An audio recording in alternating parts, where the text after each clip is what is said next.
احتفالات غيث مروان بأعياد سارة الورا. تعالوا معي بهذا الفيديو احكي لكم عن كم مرة احتفل فيها غيث مروان بعيد ميلاد زوجته سارة. طبعا عيد ميلاد سارة كان امبارح، يعني هو بيصادف 11 ابريل. سارة من مواليد 2001، يعني بصير عيد ميلادها 25 سنة.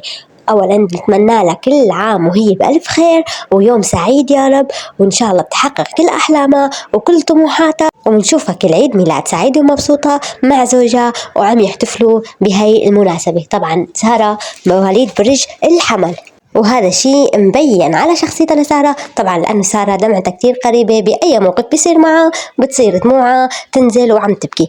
تعالوا احكي لكم عن أول مرة احتفل فيها غيث بعيد ميلاد سارة. طبعا اجتمع هو وأهله وأصدقائهم، وكانت هدية عيد ميلاد سارة مفاجأة كتير كبيرة، واللي هي كانت هدية بيت لسارة من غيث.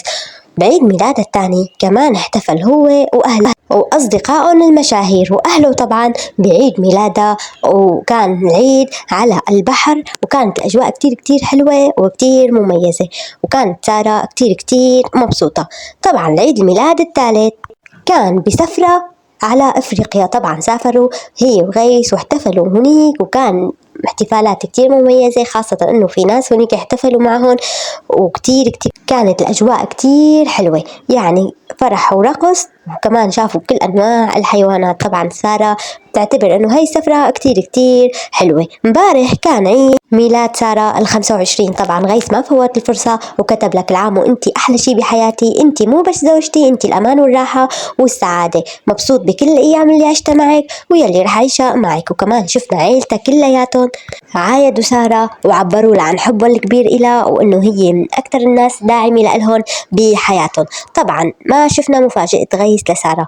طبعا هي بآخر عيد ميلاد له فاجأته بهدية كتير كان بيتمناها، وهي أمنية حياته يلي هي سيارة بورش، وسارة حققت له هاي الأمنية. فالمتابعين ونحن حاليا ناطرين شو رح تكون مفاجأة غيث مروان لسارة لهذا العيد. بقى أنتو شو رأيكم رح تكون الهدية؟ توقعوا معي واكتبوا لي بالتعليقات. باي.